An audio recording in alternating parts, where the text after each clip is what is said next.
Welcome to episode. All right. Start over. Sorry. Welcome to episode 2 of Artsy AF. We got to hang out with our awesome, loving friend Emily Kell. She invited us into her beautiful sanctuary apartment, and we hung out and had a great talk together. Emily paints images of the divine feminine and channels a lot of good, loving energy into all of it. And we were lucky enough to sit down with her today for 2 hours. Topics range from technical color mixing stuff to abstract collective unconscious musings. So we hope you enjoy our second episode of Artsy AF. Cheer.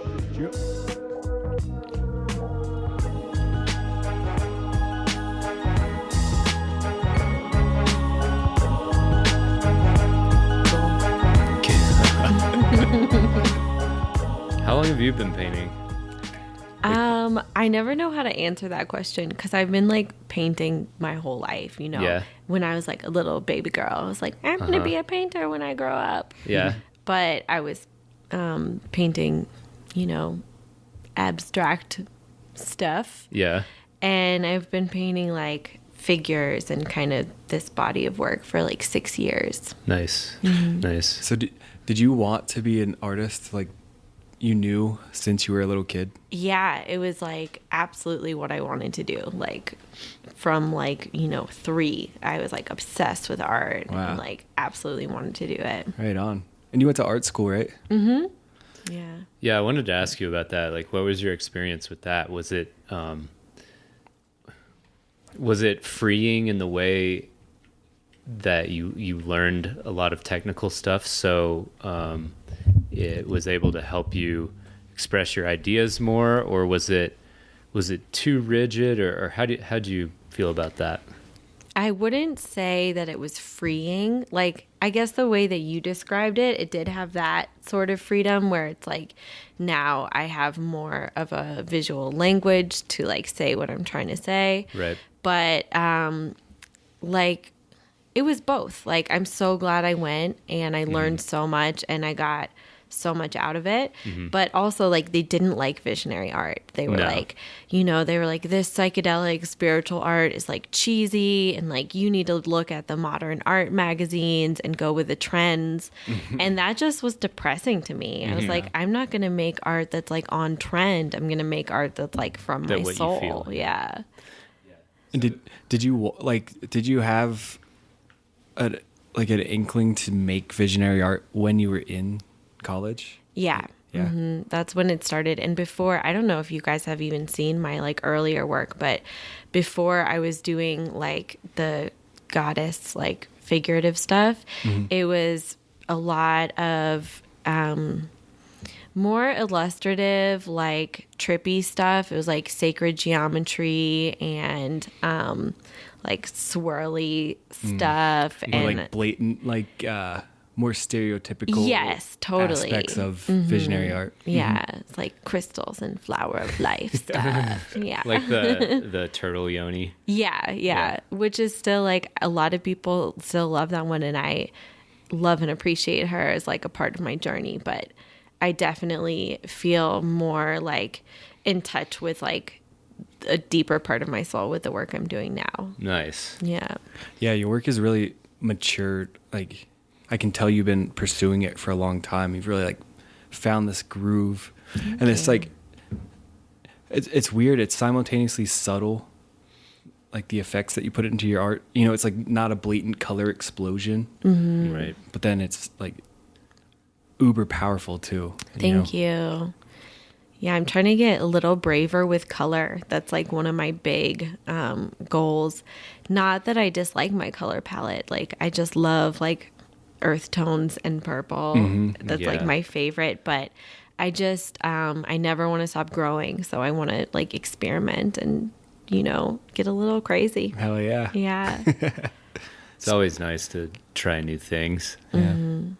I don't know how I'd frame this as a question, but I think that's part of being an artist is exploring new territories and just breaking out of old patterns and trying to find new ways, like peering into the unknown, journeying in there and bringing out like maybe some useful things or some things that you didn't know you liked, or maybe. Yeah, it's all about exploration and deep inner dives for me.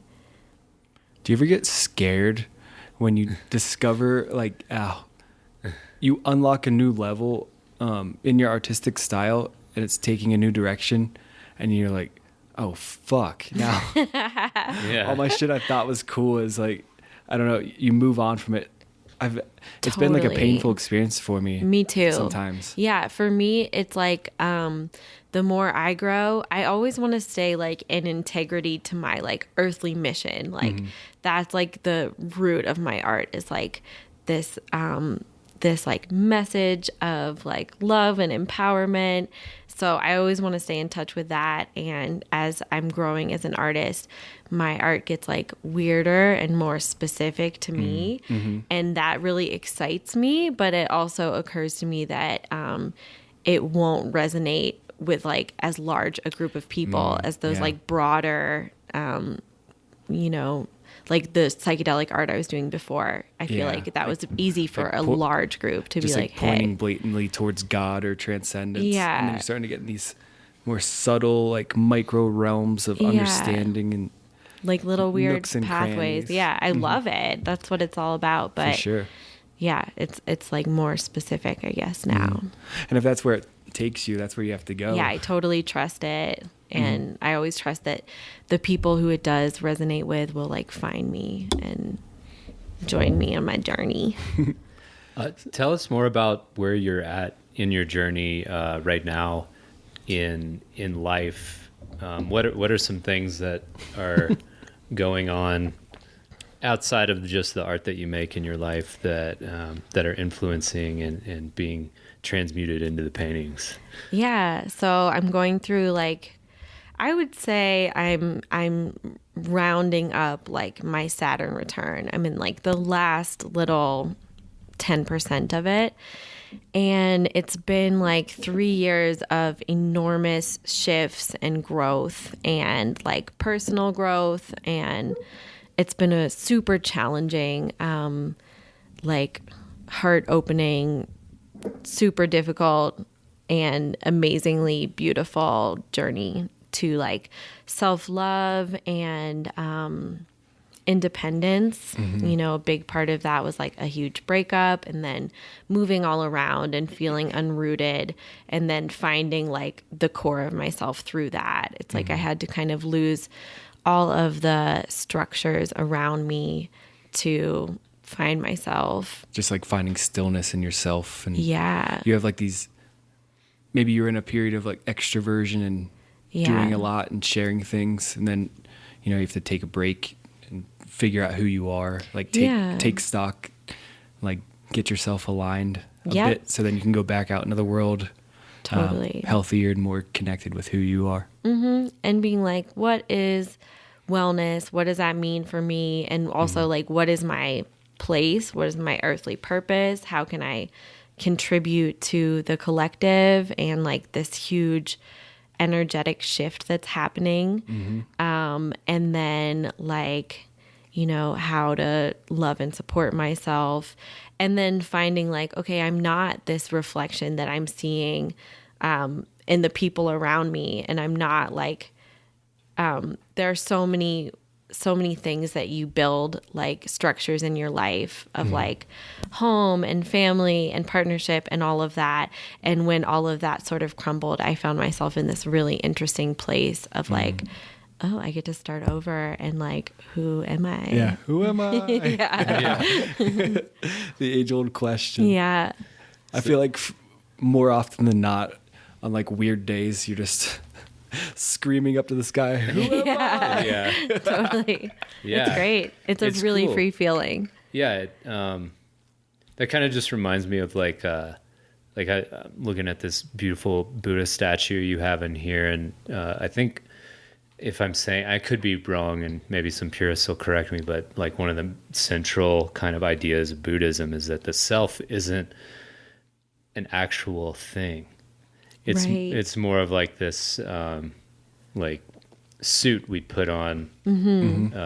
Meat suit. Yeah, there's nothing static about it. Right, exactly. Yeah. And so the question of who am I, it's like it's such a multifaceted question. And it's like, am I this body? Am I this awareness? Am I my personality in this mask that I wear and show other people? And yeah, I don't know. I just thought I'd go off on that tangent a little bit. Yeah, totally. And like lifting off some of that identity, even though it was like serving its purpose and Right. felt safe, it feels really good and really free to be like, okay, I'm this ever changing little thread in an infinite tapestry, and that's exciting. It's just like a dance. And like letting go of these parts of your personality or exterior that you think is you. Yeah. It can cause you a lot of pain to try to hold on to it and maintain it rather than just being like, just letting go and watching the phases come through you. Yeah, totally. Yeah. Yeah, and through that, I found like a couple things that were like fairly consistent, which is like just my intentions, like the way I want to move through the world. You know, Yeah. I want to make people feel good. I want to be like a warm, supportive entity in this world and like help people move toward, and myself included, move toward like empowerment and self-love. Oh yeah. Yeah. If you heard that, that's Emily's dog Bonsai is hanging out. Bonsai, come here. I got a question for you. What's up? All right, is it working again? All right, Yeah, so I think it's working. Sorry, there's some technical Little snafu difficulties there. Microphone fell off the table. That's show business, ladies and gentlemen. Oh yeah, but Emily, so a vast majority of your work has female figures in your paintings. Are these all people that you know?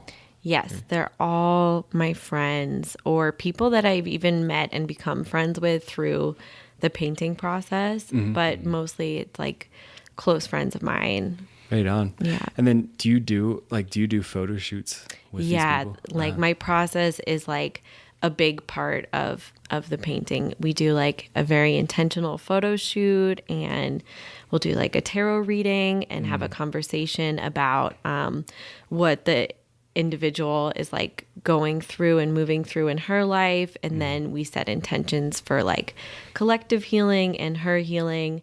And I usually write a little prayer on the back, and that's kind of a nice part of it, is it becomes like this talisman for like the person in the painting, as well as like hopefully resonating with a larger group of people. It's badass.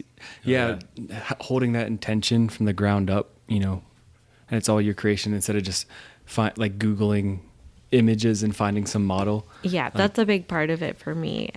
That's and awesome. it's been an interesting journey because I'm not like a photographer. Like, you know, I have an eye, obviously, but That's the cool thing about being an artist. You can take a shitty photo and then, like, process it through your artist lens, you know? Yeah, but I'm sure it would be like easier to just like get, you know, professional photographs, but I love doing nice it lighting. this way. Very Well, cool. it embeds an extra layer of meaning and specialness into your work. Yeah. And seeing like the women in the paintings, like how it affects them and often makes them feel like really seen, Nice. is like what it's all about for me. Yeah. Yeah, you're empowering your subjects, and then through that, people that view it, they kind of get a hit of that too. Yeah, and there's like something about, so the body of work I'm doing now is sort of about transformation and empowerment, but it's not, it's meant to like incorporate that entire journey. So there's like pieces of it where there's like pain and despair, and then there's like overcoming that, and then, you know, moments of joy and affirmation. And so it's been nice to like hold women through their experiences that are mirroring that sort of like archetypal like hero's journey that we all go through. Yeah. Yeah, that's often overlooked as like the difficult stages of the growing process, Yeah. especially with psychedelic and visionary art. You know, everything I paint is just happy smiles and like bright colors. Which is lovely and Yeah. makes you feel Yeah. good, but It's cool to, you Yeah. know, like, I don't know, maybe it can make some people feel lonely that they don't see images reflecting these yes, difficult states. that's where I was from a coming psychedelic from lens. because I started with more of like this, just focusing on like the moments of pure ecstasy and like totally being tapped into the collective.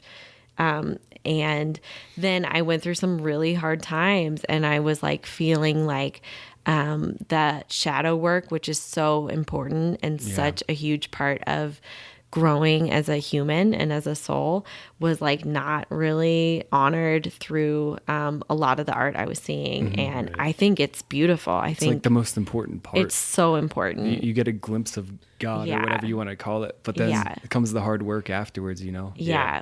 Yeah. It's like the most interesting part of the plot line of any story, I think, is the conflict and the confrontation Yeah. with obstacles or other people or whatever Yeah. it is, you know. And I think that needs to be illustrated too, for sure. You don't want to like camp out there forever. Right. Yeah. But because there are those moments of exaltation and just like getting to the top of the fucking mountain and Oh, that feels looking out, great. and you're like, Yeah. Yeah, totally. but yeah. You can't you hang know, out you there all the gotta time. you gotta battle some dragons on your way. Yeah, and I Get your try experience up, you know. totally. I try when I'm doing like the shadow work pieces to like still give the women like a glimmer of like, oh, I'm gonna get through this, and I'm crush gonna be a total gangster and get to the Yeah. top. And so it's hopeful, you know. It's like recognizing like the shadow and then like the strength that it takes to get through that. And now that I'm thinking about it and we're talking about it, it's almost not necessarily even defeating the shadow. It's more like an integration Yeah. within this ever-changing tapestry of yourself Yeah. that you just like, you don't push it away, you don't hide from it, you don't try and hide it, but you just weave it into your Yeah, you beautiful grow. tapestry of who you are, and you accept it, and you bring it out when you need it. Yeah. You know, you Yeah. got to. You It gotta be a builds little so much sassy, strength. You do. You know. You have to be sassy. Yeah. Now, Emily, you're a funky priestess. Yeah. You're maybe the funky priestess. So, how did you come across an understanding of looking at the world through the lens of magic and putting that into practice? You know? That's an interesting one too. I feel like a like weird person in this way, where I feel like I sort of came into this world like this pre-packaged, like, you know, Ready to little go. human. Like I was like a little kid and I was like, I love purple and magic and art. And it's just been that way. Like I just That's wild. knew what I liked, I guess. And I've always been interested in magic. And it's grown. Like, obviously, there's not as much guidance in the world today in terms of learning magic. I would love to like be a part of like a more official and ancient Bigger like community, practice. yeah. It's Where like I could learn teacher- from elders. And I've gotten bits and pieces of that along Yeah. my journey. But really, I just like to do sort of earth magic and ritual and stuff. It's an important part of my life. Yeah, it's really cool. I've always been interested in magic, you know, here and there, and read books and stuff. And then it was really cool. We came over to your house one night and sat in. We did the ritual.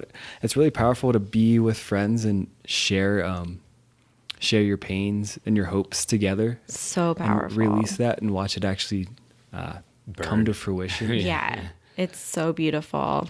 And yeah, we should do another one at the next new Yeah. moon, because it was really powerful for me too. There's something for me about like being being able to hold that space for people, which is like my favorite thing to do. Like if someone will allow me to like facilitate, you know, an intention setting ceremony, I just feel like so alive and connected in that space.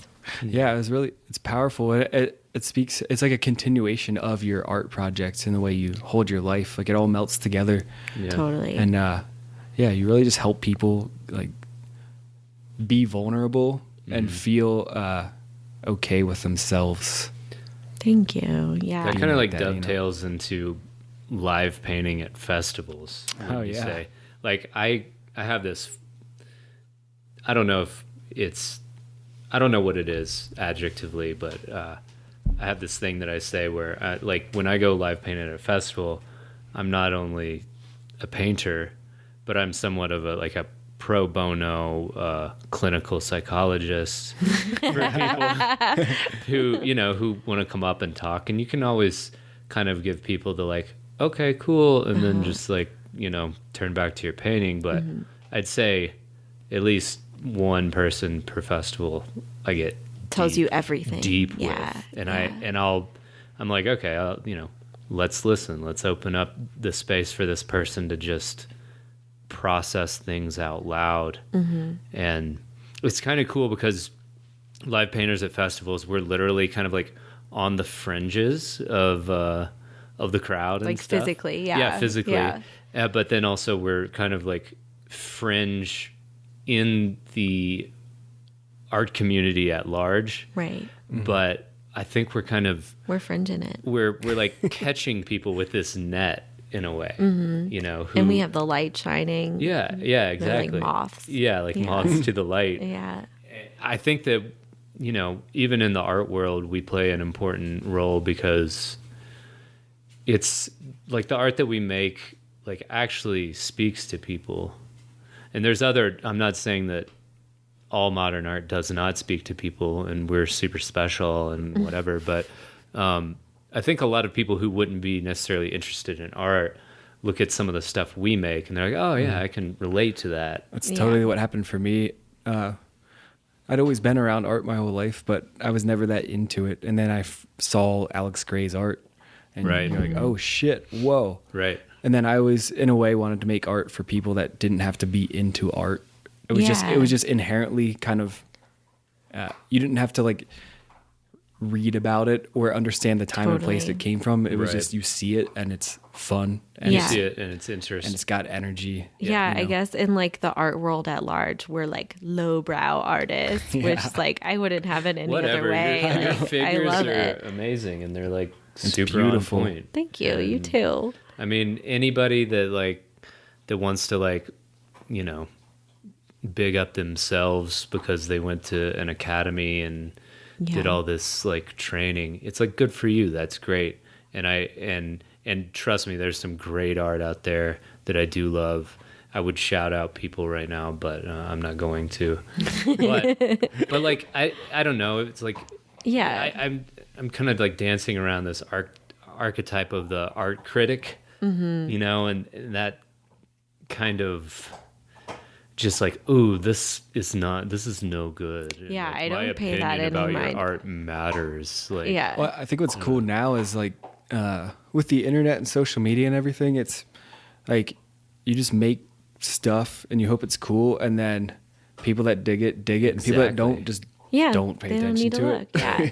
yeah. Yeah, and also in that same vein, I've been studying art therapy a little bit, and it's shifted my perspective a bit, where now I'm really interested in the process and like what happens emotionally and spiritually through the process of making art. And so it's really opened me up to like not necessarily needing things to be like visually perfect or even if they're like not visually pleasing at all and it has this story about like someone healing through this work of art, it's still like a really powerful work of art.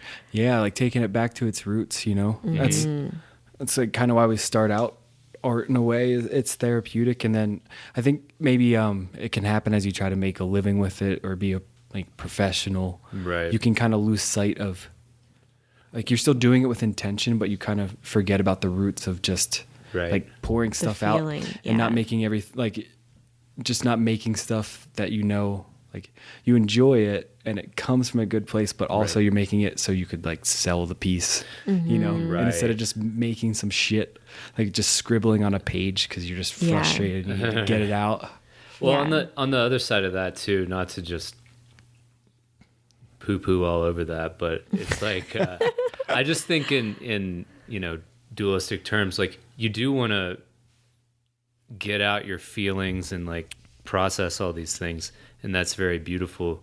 But at a certain point, you also want to tell a story and have your thread of the story contribute to the overall. Again, I'll use the metaphor of a tapestry of art at large, and if we make up the fringe of that tapestry, that's arguably in some ways the most important part. Yeah, I think it just depends on where you're coming from. Like, as a professional artist, I think, that is a Right. piece of it. Absolutely. But then Yeah. some folks can just like splash paint around. Exactly. And, like, it doesn't even matter. But even some professional artists Right. splash paint around, and they're like, that'll be $5 million. right. And You need to get on Yeah. that level. I don't son. exactly Yeah. get that. No, I like, when I'm asked my opinion about like the super modern art, I'm like, I don't know. Like, I don't get it. I mean, like Personally. some of it, for instance, like I love purple, like deeply, passionately. Like I get excited I'm when sitting on a someone's purple Yeah, couch. just so with you a know, purple pillow. Emily has purple hair and a purple couch with a Purple purple pillow. glasses.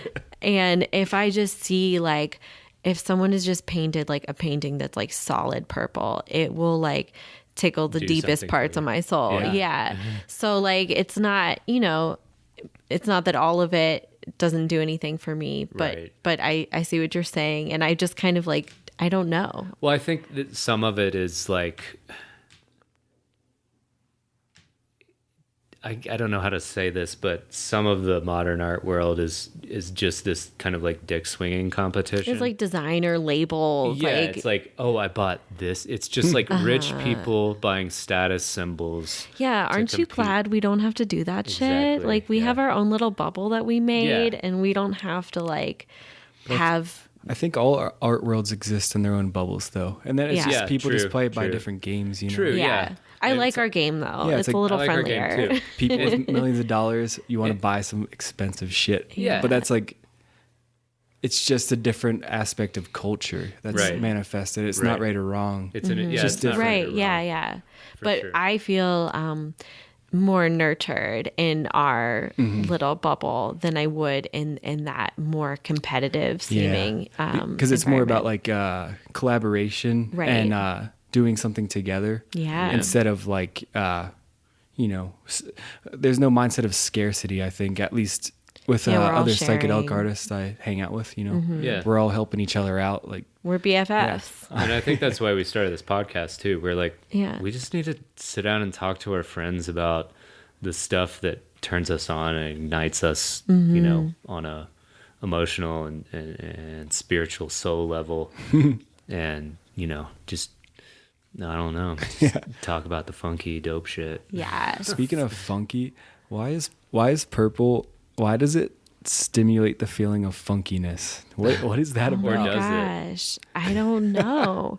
Like, I feel like purple is like this alien gift from another planet that just came down to make everybody happy. I don't know. It's interesting how purple was like a super rare pigment. Like only royalty had it Yeah. to a certain point. Yeah. Now I think like the how different colors are different waves. I think like the wave of purple just like melds with energy in this really pleasing way, and it's like a really high vibrational color. Yeah, it sure is. Yeah. It's just good. Are you some sort of like secret sect of royal lineage? Is that what Purple you're just people trying to eaters. say? No comment. Do you eat people? No. Purple people Secret. eater. Okay, I'm sorry. all veg. I'm all veg. That's a good jumping off point. Do you want to talk about? Well, do you want to talk about your trip Sure. that you went on last night? Yeah, sure. Yeah. Tell the people. Okay, If you so want. I did a heroic journey last night with some penis envies. Those are mushrooms. Those are for mushrooms, the, for not the, dicks. for the layman. I would Thanks for specifying was an that. intense heroic penis trip.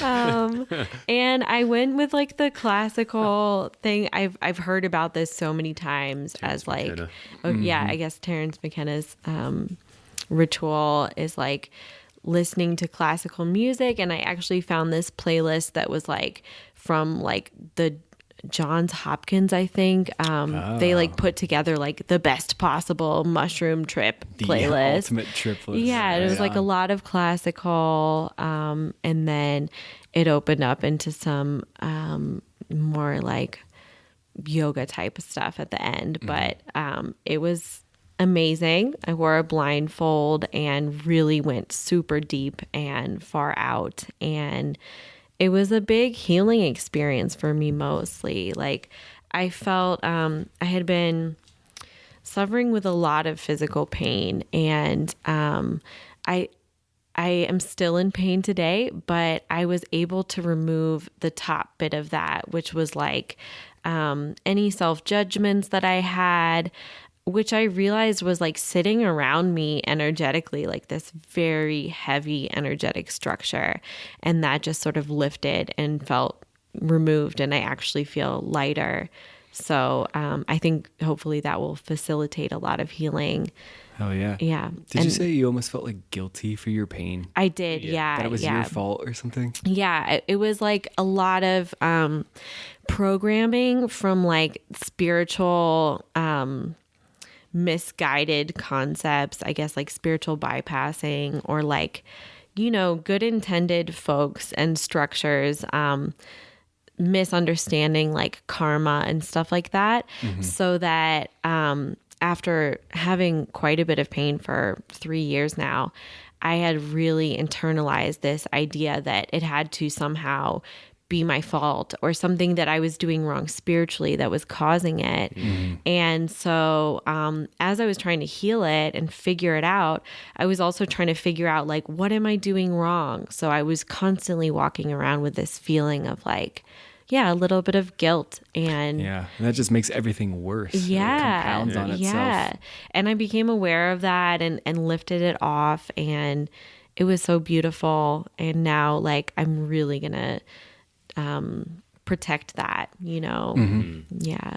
That's great. It's kind of like the ego sneaking in through the back door through these spiritual ideas or modalities, where it's like, oh, well, if karma exists, then that must mean, if karma and free will exist, then that must mean that every person is responsible for every little thing Right. about themselves.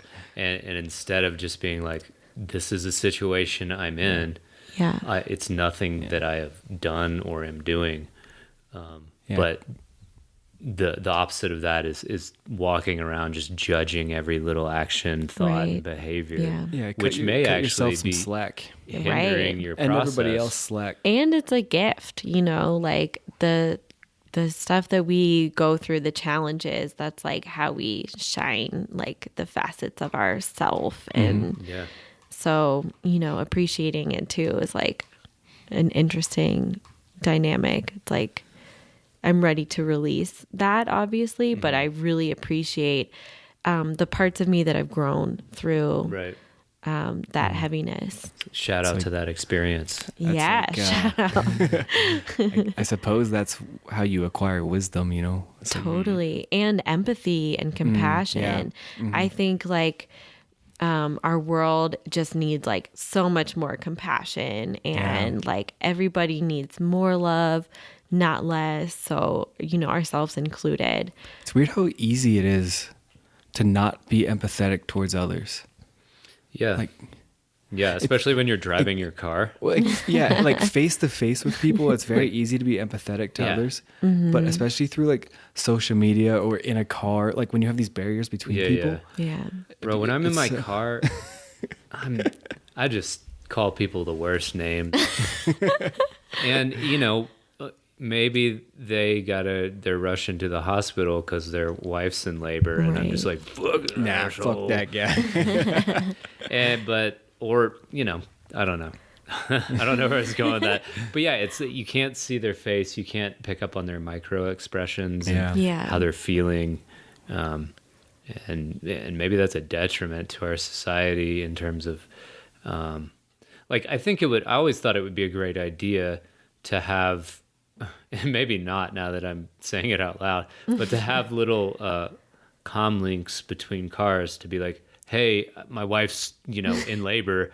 Could you please move out of the way? It's I love that. Of course. I love man. that. People would surely abuse it. Yeah, people would just troll you all day. Great idea. It'd be like a, Xbox or something where some 16-year-old kid is like, get out of the way, asshole. I got diarrhea. Come on, quick, man. I gotta get off this exit. Shit.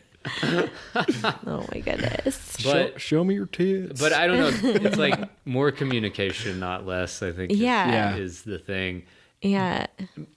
Maybe with a nod to everybody's got their own brand of pain and suffering that they're going through. Yeah. And so to just be cognizant of that.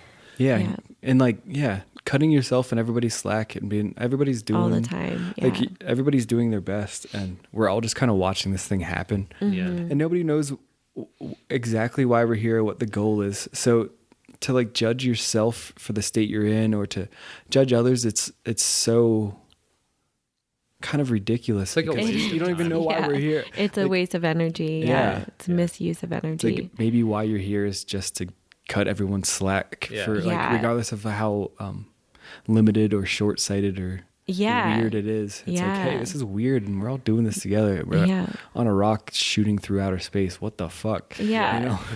Totally. Yeah. And on the other side of that, boundary making has been a huge thing for me because I've always been super empathic. I just am a sponge person, and I can feel everyone's feelings all the time. And so lately I've been using ritual to form really healthy walls where now I can still look outside and be like, oh, I can feel that this person's having a hard time, but I'm not going to absorb that as my own and give myself a heavier experience. Right. Yeah, it doesn't fuck you up, but you wish them well. Yeah, and but it has fucked me up for years. Yeah. Definitely feeling everything all the time has been really exhausting. intense. And wanting everyone to feel good. Yeah. And taking that on as your own responsibility is kind of it's absurd. It's like you're going to drown in the other person's shit if you do that. Yeah. So now I've just,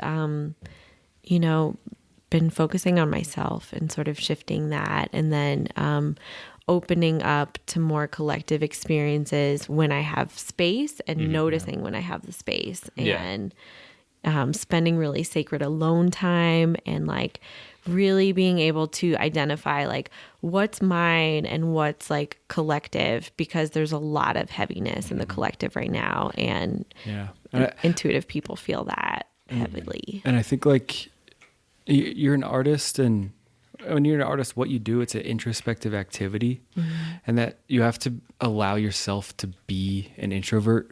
Yeah. You have to charge up the batteries, and it can be exhausting, just being around people all the time. And that not to have shame that you want to be alone. Right. And process what you have experienced. Right. And just allowing yourself the space to do that. And no guilt or thinking you should be integrating with society differently. Don't stay there forever and overstay your welcome in your introversion, because it'll turn into depression or something like that. Yeah, there's a sweet spot. It's all about balance. Yeah.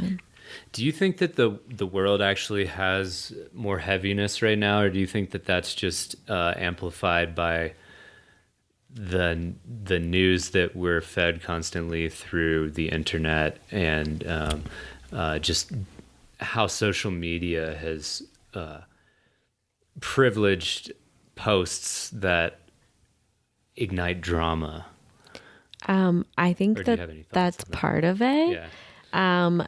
And I also think mainly that like, I don't know because I haven't Right. been around for like thousands of years, but I like to like, feel into that. And to me, like I sort of, I wouldn't say like I believe like religiously, but I'm interested in the concept of ages and that our world has a consciousness that moves through different ages and those ages carry different energies. For sure. So with that concept in mind, we are now in like the Kali Yuga, which is like the age of destruction, which is a beautiful destruction. It's like things become, they surface, things that were like subconscious come to the surface to All be these transmuted. illusions, yeah. Yeah. So, I mean, that does resonate with me. Well, you see everything being exposed and like all Yeah. these weird lies and manipulations are all Yeah. bubbling to the surface. Yeah. And it's like, yeah, it causes like panicked feelings in people and stuff Right. because everything you Yeah. knew is like kind of being dispelled. And Yeah. But then it's also, part of liberation, it's like, yeah. we're kind of taking on this, just so much information Yeah. right now. Mm-hmm. And It's like time is speeding up. Yeah, I don't know if we're necessarily wired to take on that information, but as we, seed more and more generations into the future, maybe our DNA will open itself up to take on more and more conscious information about people and situations and relationships between ideas that we might not have even known about before, which kept us kind of like sane in a way. But now it's, I always think the more information, the better, so you can better navigate through whatever this life is and means. Mm-hmm. I don't know. That's just kind of one of those thinking out loud things that I do. Yeah.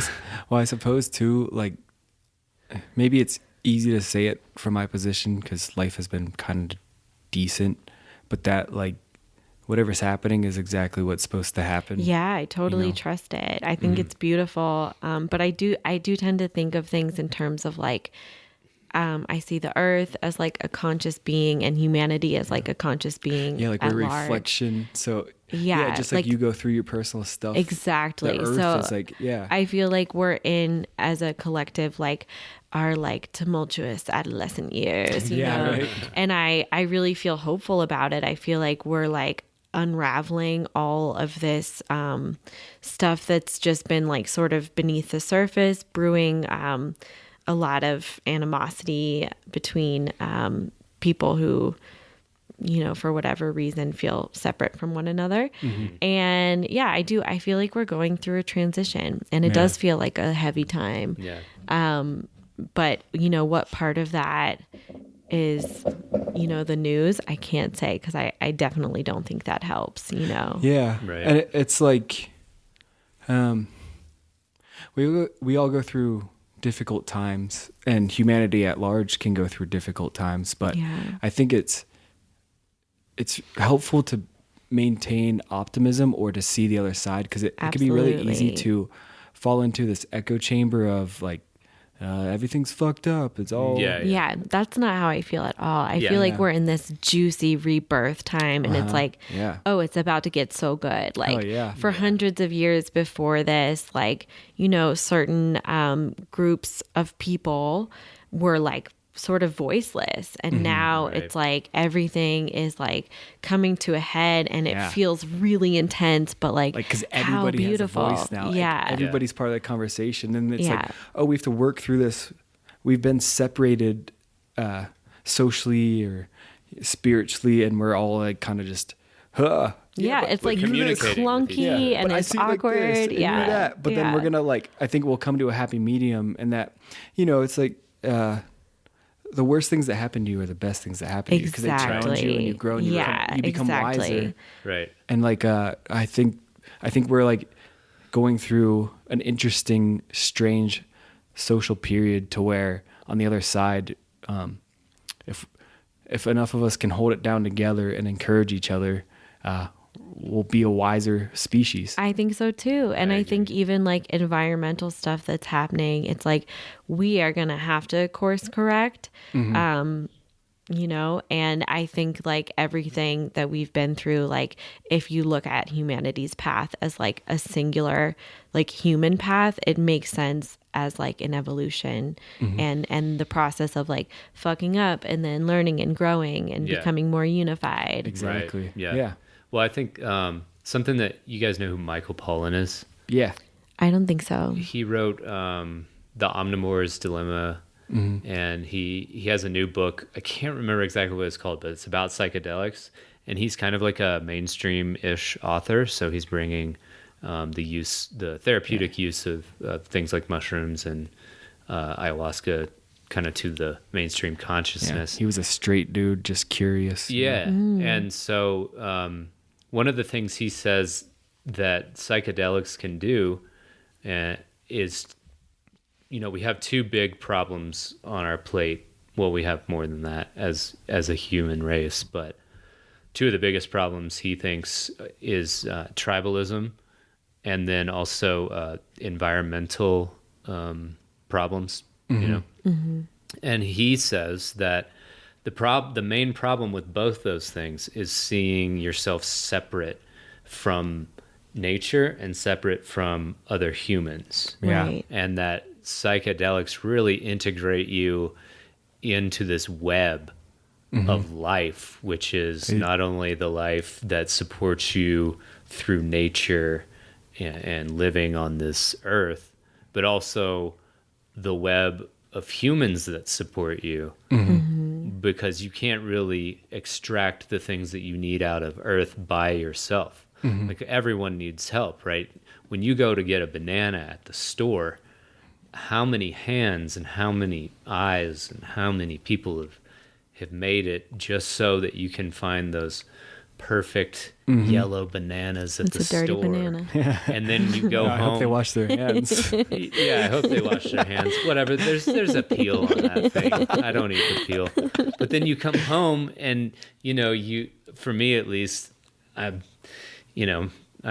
guess my privilege is showing here, but I put my bananas in my blender, and then like the people who built that blender so that I could just like, I don't have to bother with chewing anymore. I just drink it, you know? Yeah. And it's like we're all connected to each other, and at whatever material thing you happen to be using, whether it's food or a lovely purple couch, it's definitely been constructed or helped along with at least a few other people. Totally. And helps to remember it helps to remember that. And like how many of those people probably have completely different worldviews than you. But does that even matter when you're enjoying smoked salmon or whatever it is you're having, you know? It's like that surface level like opinion stuff that you can get in an argument with, but really we're all collaborating together. Right. Exactly. And like in practice, we're so much more alike, and we're doing this grand humanity project together. Yeah. And it's like the fingers can hate the toes, but like that would be so silly. Exactly. The toes are like, we've been walking around all day, and the fingers are like, oh yeah, well we've been busy pointing at things. So what do you know about that? I've been in a nose all day. You don't know anything about sport, and like that's dumb, you know? Yeah. You should have your fingers and toes touching each other. Yeah. All the time. Not at all the times. time, but at least once a day. Yeah. Just be like, what up, toes? Oh, what up, fingers? Love you, man. Yeah, thank you. And the way I see it is like through my psychedelic experiences, I've actually experienced like unity, you know? Right. I really think that like we all came from one source, and we're just like one being experiencing itself, and then as we evolve, we'll eventually like go back into that. So it's not to say that you like always have to be in that perspective, because it's really far out, but to catch a glimpse of it. Yeah. Because to function, you have to have some sort of semblance of an individual being. Yeah. But once you do see beyond the veil and you see it all dissolved, and you realize it's all It's all one happening, an occurrance. And that can exist in the yeah. back of your consciousness and make you like nice. It really beats, it beats the idea out of you of like wanting to dominate others. Right. Because you're dominating yourself. Yeah, because you want to have collaboration, and you can join in like sport in a way and like be competitive with others, but you don't want to see anybody not have a decent experience of their life. Right. You want better for everybody. Right. Yeah, you want to have some love for everybody. Yeah. How long ago did you move out here to Boulder? I've been here for a year now. All right, cool. And what brought you to this fucking crazy epicenter of awesome artists? Like, so strange. Yeah, I love it. I mean, the artists, like you guys, like that's why I stayed. But I came here because it's also like a center of healing. And I found like this really cool doctor here. And I was just going to stay here for 2 months and then just like mosey on. But I was like, I think I'll stay a while. This is cool. Yeah. Right on. Yeah, I'm loving it. Have you met a lot of new artists here, or did you know most of them? I've met tons of new people, but I also know a lot from live painting. I've been live painting at festivals since like 2009. So like that's crazy. 10 years now. You've been live painting for 10 years. Yeah. So I knew like so many homies and had no idea that they all lived here. Yeah. And I got here and was like, oh my God, you live here? You live here? And it was just like really exciting, especially with like, you know, having left my home of 10 years, to move to a new home with a partner, and then we split. So I was kind of like, where's my little, you know, spot in the universe? And I feel like a part of a community here, and it's that's like really welcome great. home. Yeah. A home you didn't know you had. Yeah. I remember looking up to you when I first started painting, because you were like painting at all these shows I used to go to in the Southeast and stuff. And yeah, it's just so cool to have met you, and we go way back. Yeah, your art's so good and mature. I was so intimidated to meet you. I was scared. That's hilarious. I was scared that's so of you. funny. We're all just we were all intimidated by each other. Yeah. Like, and, oh my God, she's so good. It's so cool. No, and I'm like the dorkiest, like goober person. Like I don't feel intimidating at all. Yeah, you're not at all. As soon as I met you, well, that's what happens continually again and again. Do like, that to each other. Yeah, it's we not do. just us towards her, No. her towards us, or you and I towards each other. It's like so many people have these stories where like, well, I don't know if that artist likes me or whatever, but you know, like, I really like their art and I'd like to meet him, and it's just like, I don't know. It's funny, it's like so interesting because I don't know if it's a painter thing. Yeah. I think it's magnified in artistic fields, but I think it's a human thing. It's a human thing for sure, because like we see someone doing well, or someone doing good work, and we're like, oh, what do they know? That monkey knows where all the bananas are at. No, I've had people be like, you know, they liked my artwork and they felt so intimidated by me. And I was like, I don't understand. Like, being able to paint, like, doesn't make me like an ascended human being. Like, I'm still like a shit show sometimes. And like, you know what I mean? Like, people would like assume I like had it figured out. And I was like, nope, I just move like the colored mud around the canvas. And like, you're just like a regular fucked up person. But you just happen to do this one thing that is visually represented repeatedly. Right. Yeah, so you get excellent at it, but you're still just like a shithead. That's And then I've done that myself. Like there's some artists that I look up to and where I like totally fangirl, and I'm just like, they've got it figured out. Like, you know, I want to be them when I grow up. Yeah. I had kind of like, so I've kind of tried to deprogram myself from that. Me too. Did I tell my Alex Gray story last time? Because I won't tell it again. I think it was told somewhere. I think on our now one I'm super together. curious. And like, but it was our one together. It's worth repeating. It's interesting. Right. Like, so. Abridged. Yeah. So I was like, oh yeah, I've met people like meeting Alex Gray won't be weird or intimidating. And Randall took us up to like the green room at this show, And the green room actually happened to be this long ass conference room with like bright fluorescent lights. And there was literally a conference table that was like 15 seats long on either side. And we come up in this service elevator and we get to the room and the doors open up and Alex and Allison Gray are like standing on the other side of the room and they're all black and it's like stark white in the room. Yeah. And I got like one of these like, oh shit. They're beautiful. Oh shit. Oh shit. I'm about to be that was great. Yeah. I like colors. Act cool. What's your favorite color? Hi. I love you. One of those, you know. Yeah. And so it's like, I don't know if that's just an inborn human thing where It's very human. we look up to people like that. And maybe but- especially people in your own path. Like, Yeah. I didn't know Emily, and it's like, oh, she's killing it in a way that I don't even understand. So Right. So sweet. Thank you. You're killing it in a way that I don't even understand. See, that's the why we thing, need though. to it's collaborate. like we all, yeah, I know. we all are just trying. We all specialize in our own strangeness, Yeah. and you think Right. it's something like yeah. beyond, but it's like, no, that's just like That's just Right. their strangeness. Yeah. It's like you have your own thing that you can optimize. Right. And then on the other side of that, there can be this beautiful awareness of like, oh, this is how this person might be feeling. And then using that to make them feel really good. Like Alex Yeah. Gray has been like He's so nice. really nice and supportive of me. And it was so powerful coming from him. yeah, somebody you really respect. When Yeah. they kind of give you like a nudge or like a little nod, you know, and they, Yeah. That was the other thing about meeting him is like, I showed him the piece I was working on. He's like, oh, wow, nice. Yeah. And then we just started talking about other stuff. And it was just like, we were just joking around, having a little joke fest.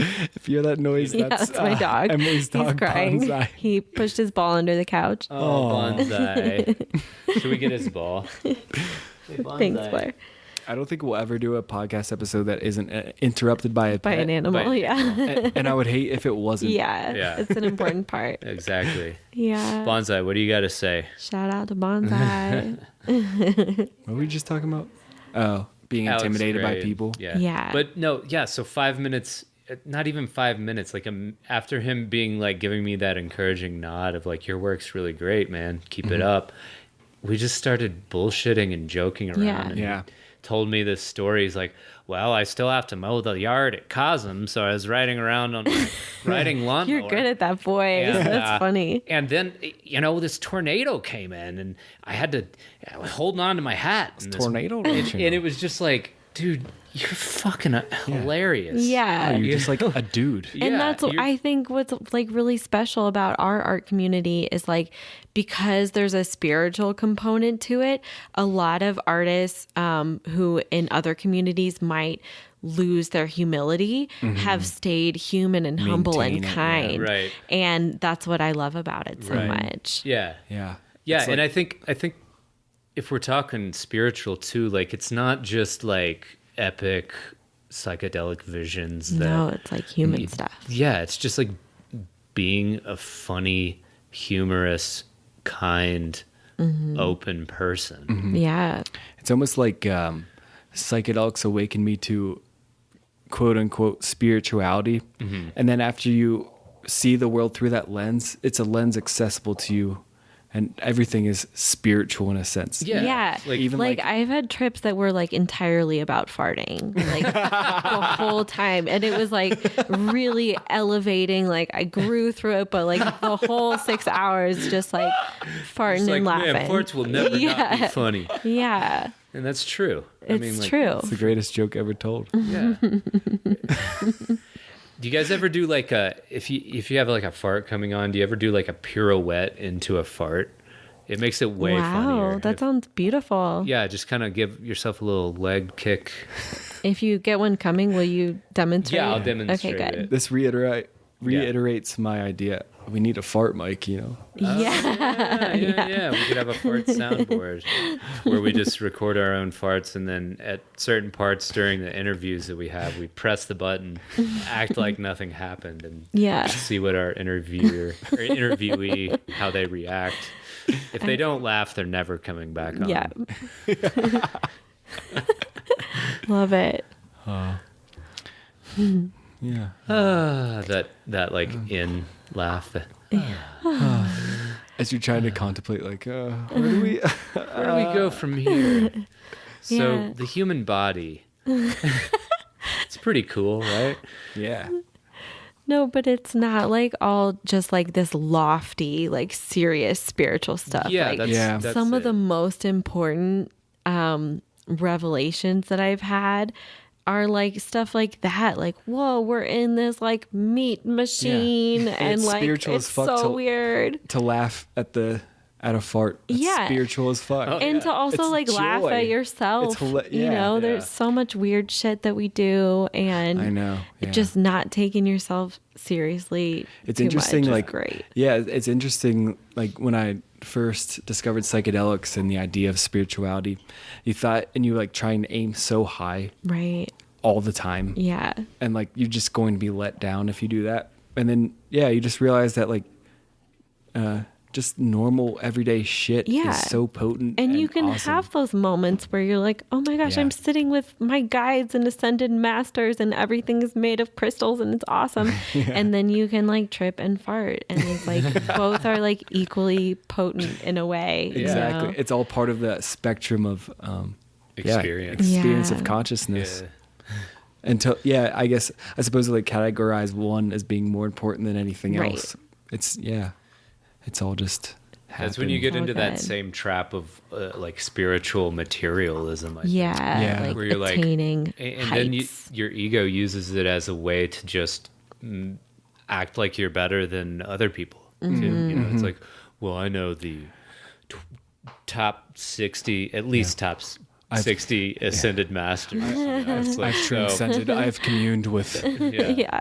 It's like, Buddha. stop, Yeah. get your head out of your own ass. Yeah. And then when I have experiences like that, it's really interesting because it's like, is that something separate or is that like an aspect of me that I'm meeting? You know what I mean? I think it's Yeah. simultaneous. Yeah. It's, Yeah. Because like, what can be separate from you? Right, exactly. And then it's like, well, if nothing is separate, then there's no distinction between, you know, you and I in Yeah. that sort of experience. It trips you out. It's like hard to describe. It's just Yeah.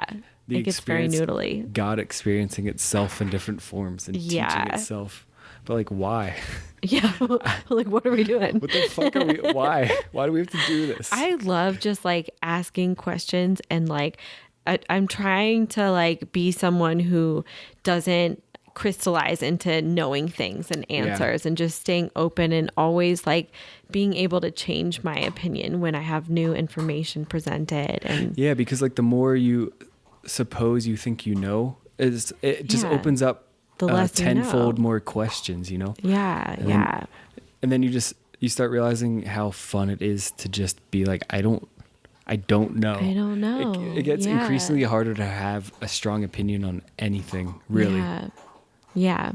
And it's fun to just explore, you know, explore consciousness and life with friends without being like, this is my hard and fast opinion. It's like, Yeah, because then you're limited and you're Yeah. going to miss out on a lot of cool avenues that Yeah. could otherwise be like super intriguing and fascinating, you know? yeah, the juicy bits.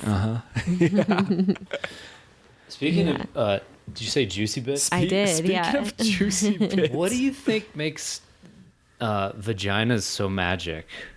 I think a lot of things. I think- mean, in a real sense, they It's a portal are to another Yeah, dimension. they're like an interdimensional gateway. A like portal. It literally souls is. come through.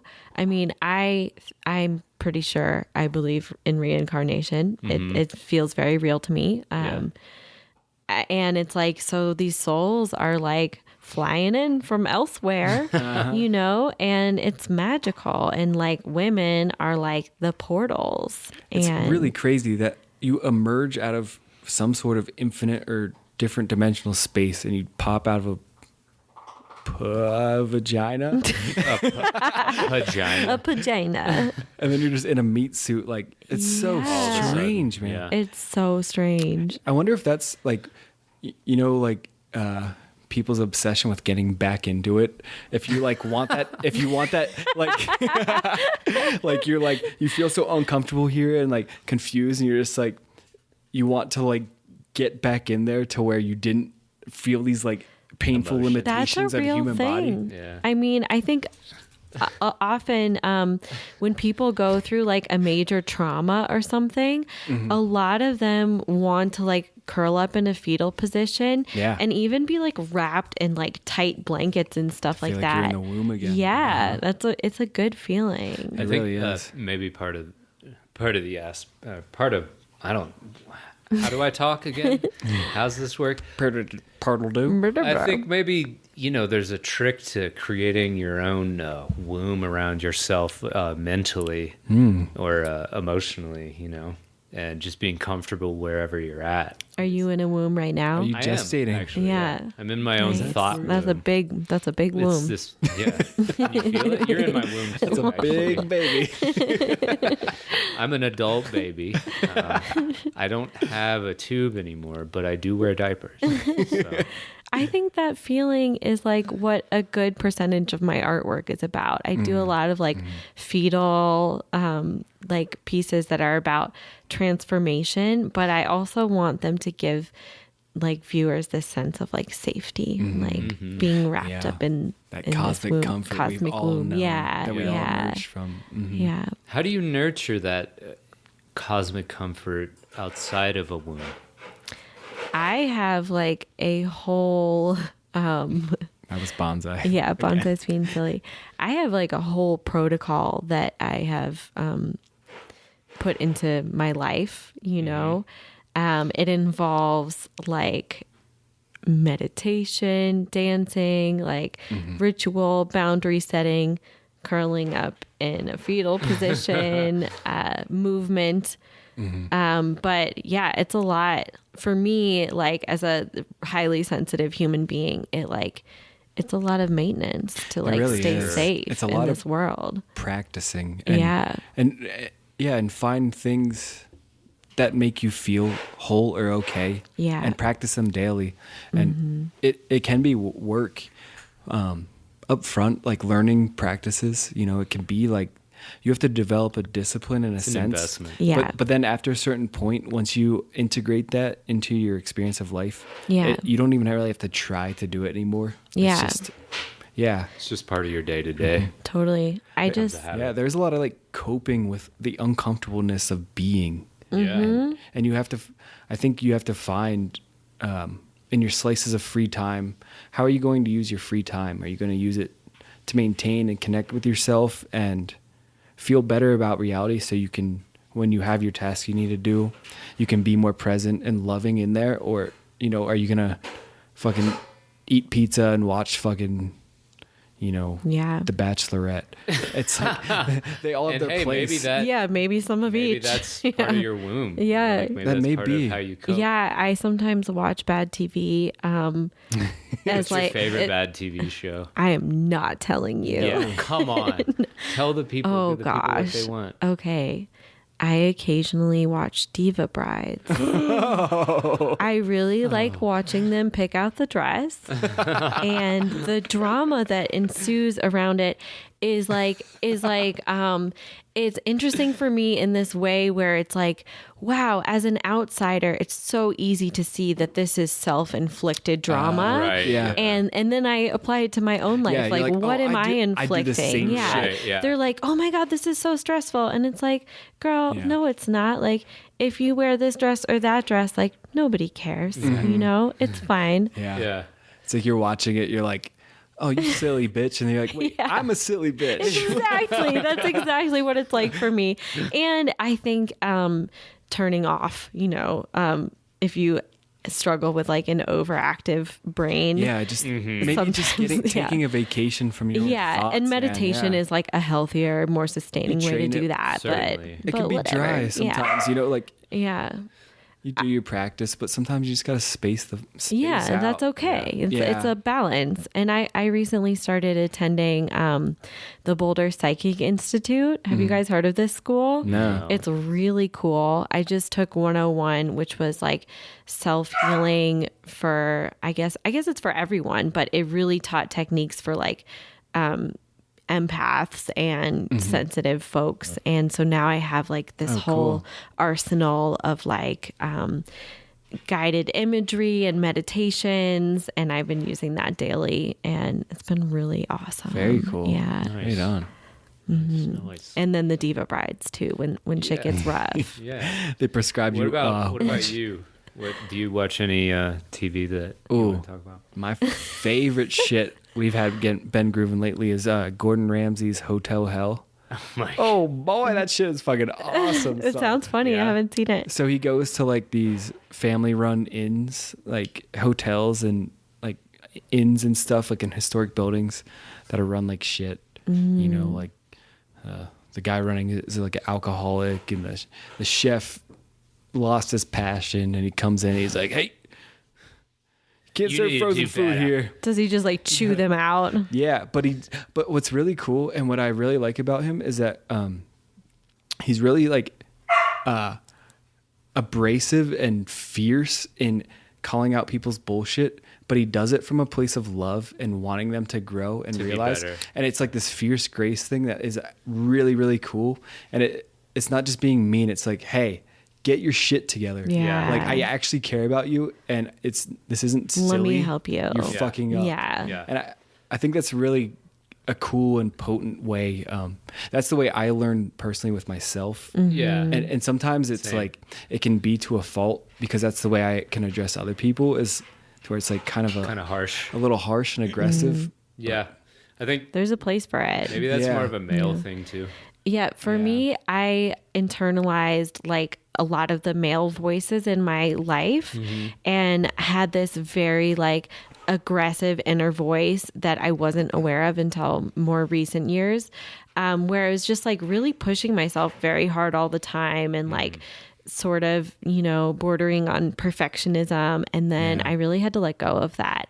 So it's like on certain parts of the journey that can be really helpful. Yeah. And then where I'm at right now, it's all about just being like sweet and gentle and like, because you can become just yeah, you don't want to beat yourself up. Yeah. And on like wear Diva yourself Brides out. days, I'll just like find things, if I don't feel well, because I've been going through some health transitions, I'll find things that I like love about myself and really try to focus on that. And I've noticed it helps me like actually do better in life than when I'm like, you're fucking up, girl. Like, Yeah.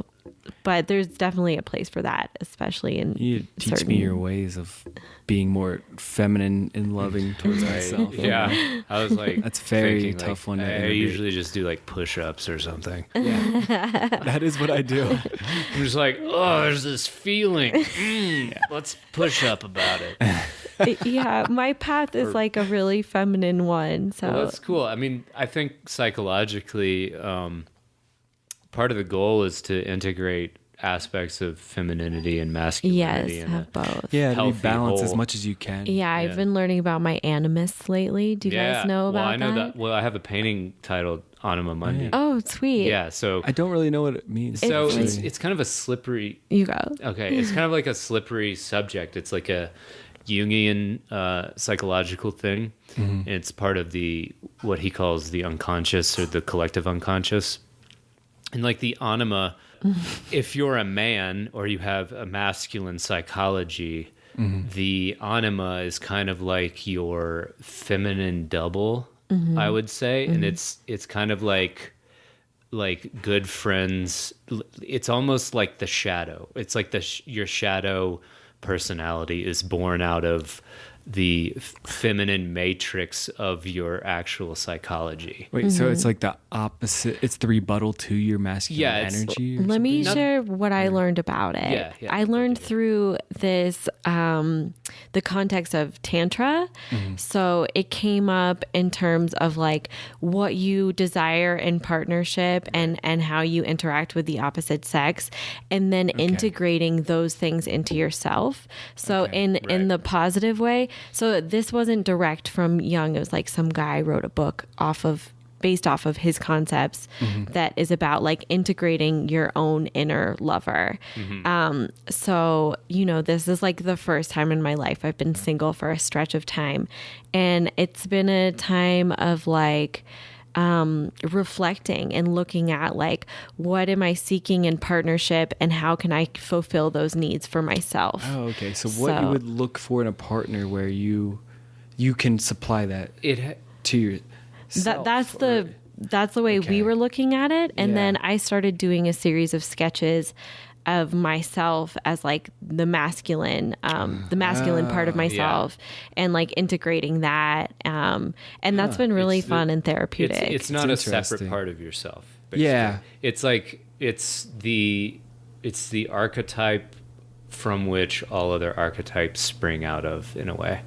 Is kind of the way that I read it, at least. Right on. But it's this kind of this, if you're not really put together psychologically, it's this kind of force that emerges and reemerges in your life. And maybe if you even are put together psychologically, it's this undercurrent of mental energy that it's really hard to talk about because it's not a material thing at all.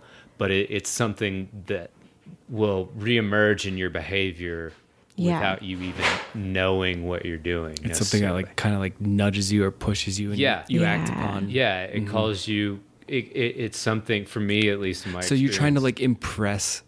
Do you think sometimes you try to impress this part of you all the time? Yeah. Like so like there's like this inner girl that I'm trying to impress in myself constantly. Yeah. Totally. Like, this is cool. I'm cool. Yeah. You guys had any crazy dreams lately? Oh, yeah. I had a good one last night. So I think I've personalized my either anima or like whole feminine archetype through, I might have an unhealthy obsession with Erykah Badu.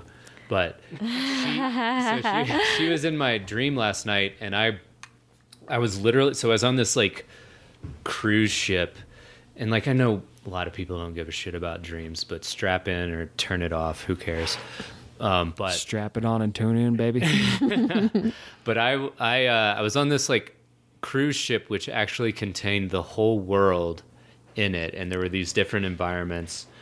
But at one point, I literally had like the mask of my own personality in my hand, and I was walking up this hill, and there were people around and stuff, and it was in this city, and I looked down and I saw her lying there in the fetal position. Erykah Badu? Yeah, and I was like, oh, it's her. And I was like, oh, is she okay?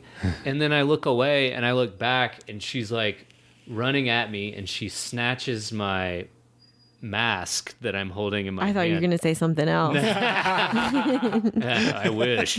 But no, she snatches the mask of persona that I had been like, I'm like, yeah, I don't wear this all the time, but I have it around, and she comes, just grabs it and runs away. Wow. And to me, it was like, I was this close to lucidity in that I was like, analyzing it as a metaphor as it was happening. I was like, oh, well, this is obviously like my idea of the divine feminine coming in and just like taking my persona and running away with it. I'm like, yeah, that's probably like good, I guess. I don't know. That's a cool dream. Yeah. And I just want to say, I have cruise ship dreams all the time. Really? And I've never been on a cruise. I don't know what that's about. I haven't either. Spring break cruises? Yeah. Spring break 19. But I don't know. It was just weird because the ship actually contained the world, or at least my psychological conception of the world. Some of mine have been that way too. That's crazy, dude. So weird. Yeah. Maybe you guys go find each other on the cruise ship. Yeah, let's hang out. Okay. Hot tub it, bro. Okay. Hot tub dream time machine. Yeah. I've never had a cruise anyway, ship dream. So I don't know how do we... I've had dreams of drowning next to big boats. I have a lot of water dreams. Like, I've noticed, like, when something intense is arising in my life, I have tsunami dreams. Yeah, like overwhelmed. Yeah. Yeah, and like, what I've heard, at least, I used to write down my dreams all the time. I do too. I keep a dream journal. I wish I had my journal with me this morning, because there was a lot more to that dream than just that. That she like showed up a couple more times. But anyway, so I've kind of read into like what certain symbols in dreams may mean. And apparently water is supposed to be representative of emotions or something that's like, when we say bubbling to the surface, that's like a boiling water kind of metaphor. So a tsunami is like, oh shit, girl, you got some shit you better look at. Yeah. Yeah. I used to have like drowning dreams all the time. Really? Yeah. Like it was back when we lived in Pittsburgh. I didn't have friends really, and I was just starting to paint, and I didn't know any other artists or anything, so I felt like really lost and confused and scared. So that would make sense, that you would have dreams of like water coming up and you can't get out of it. Yeah. And lately I've gotten really into dream work. I actually like stopped smoking weed so I could remember my dreams more. Yeah, I think it's very valuable to maybe take some breaks from weed and actually let your brain process what it needs to. It wasn't making me feel good anymore either. So it was just, it just made sense for me to quit.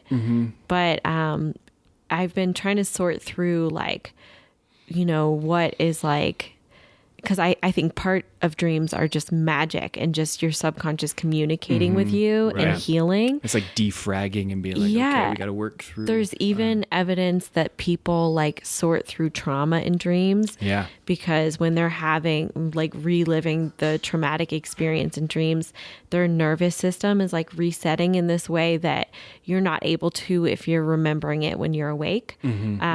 So yeah, there's so much interesting stuff there. But then I also have had like night terrors and sleep paralysis. Ooh, and that so scary. It is so scary. And that I tend to think of as more of like there's something going on in my body that's causing that. Yeah. Do you see have you seen like Shadow? The Lady in the Corner. Yeah. Yeah. Wait, what? There's like this, there's this character in sleep paralysis experiences that happens. I just got goosebumps. So I've had sleep paralysis once. Yeah. And now I know what you're talking about. The Lady in the Corner. But also on mushrooms one time, it wasn't scary, but right past my canvas, out of the corner of my eye, there was this dark woman figure there, which, maybe it was the anima, maybe it was something Maybe like it was that. Erykah Badu. Yeah. She was darker than her. She's pretty light skinned, but this was some sort of, it wasn't malevolent. It was just some feminine figure right behind my painting, just kind of watching over me. It wasn't necessarily like showering me with love or anything, but it was just like, she's like, I see you. I got you. Yeah. Or like, was it your I'm guardian just checking angel? This out. What? Interesting. Was it like a guardian angel, or was it maybe I don't know. not? I wasn't trying to really put labels on it like that, because I think that Don't label and Carl me, bro. Jung talks about this No, I too. The problem with encountering something so novel and beautiful and just beyond words, it's like anytime you try and put them into a syntax structure, it diminishes you or Yeah. doesn't quite hit Yeah. the mark of what it was Totally. or is. And that's why some people who have those, talks with God experiences on mushrooms or whatever, come back and they can't quite integrate into the world of language that we've sort of set up as our default. And so it's when Carl Jung, he's kind of my favorite person to interface with religious or psychedelic or beyond the material reality experiences, because he just talks about he never says God in his writings. He says the image of God. Yeah. Because as soon as you talk about it, it just slips away because it's something that you can't exactly talk about. I think even the Hebrew people had it right, when they were they wouldn't Well, it's say it. Yahweh, but it doesn't mean God. Yahweh It's means or something, Cool. I don't I know. like that. Yeah, there's so many different interesting perspectives there. I read this really interesting one the other day. It was a like sort of a biography story about a witch, and it was sharing like some of her traditional beliefs, and a lot of them really resonated with me. And one of them from her tradition was that God had been a woman, and then around this consciousness shift that happened like 2,000 years ago or so, like with Christianity and stuff, God became a man. Yeah. So it's like this changing reflective entity. And I've never thought it was important to, Gender. decide. God. Yeah. Or like even like contain that idea of like what God is in any way. I've always thought it was like more fluid and like Like a totally transcendent, inclusive. the white light, Actually the all-encompassing. Yeah. Yeah, like the idea of like ascribing a gender or personality, it's like you're just maybe self-reflecting, but Right. like whatever the concept of God is, or I don't shy away from that term. I don't either. I'm trying not to. I know it can be like a triggering Right. thing because of like people's Religion experience with and- religion, yeah. but it just means like the all, everything. It does, The, yeah. the one. Yeah. Right. The one happening. It- And it's like it's both in all genders and races, and Right. It's it everybody. transcends transcends any label tribalism. or Yeah. But I It thought that transcends was all. such like, even though it's not my view, I thought it was such a sweet, like folky view Yeah. and a way of like telling the story of humanity in a way. It's like, then God changed from a woman into a man. Yeah. Like, okay, interesting. God is trans. Yeah, exactly. Trans God. Yeah. And then of course that can be problematic because like of like control structures, like, if there is like religion that tends to be like more of a toxic masculine religion, than using God's image as like male could be It you know. reinforces that state. Like if you see God as male, then the way you react to that, like if you, the supreme thing you see as like a masculine figure, Yeah. then the way the culture manifests is gonna be over accentuated in the masculine sphere. Yeah, Or if it's like intentional or feminine, yeah. not, it's almost like easy to make that a tool of oppression, because it's like we have all these different people here. Well, exactly. And just choosing one, like, okay, God is a white man. Yeah. Jesus is, it's like, yeah, like the blonde-haired, blue-eyed Jesus Right, thing is it's such problematic, bullshit. yeah. And it's like, yeah, that's exactly what it is. It's people have a lot of unintegrated resentment towards religion, I think, because like the worst among us have taken it and used it as a way to wield power. And that's why I think a lot of people who are smart are atheists, or people who examine things just so analytically are atheists, because they're like, well, look at all the crap that is spawned through religion, which is kind of like a mass tribalism, or it can be. But then isn't like, sometimes I think of like atheism as just the religion of logic. of non-God, Yeah. But Or, it's still a religious it's still lens. it can still be a dogmatic thing. It's a way of right? integrating Yeah. with the world, of like trying to know the nature of what it is.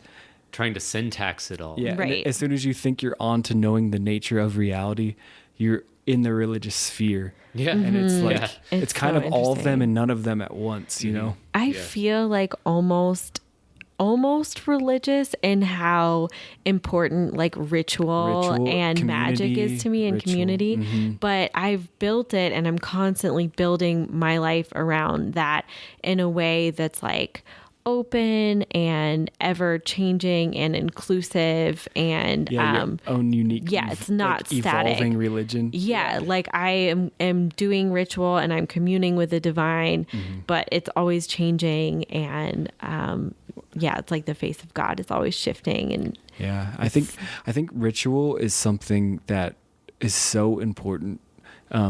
Assessing where you are, what you would like to let go of, what you would like to invite in, setting goals, calibrating yourself in your relationship to setting the goals world. is like almost like a religious idea in a way. Yeah. It's just you're looking at this ultimate like destination in a way. Mm-hmm.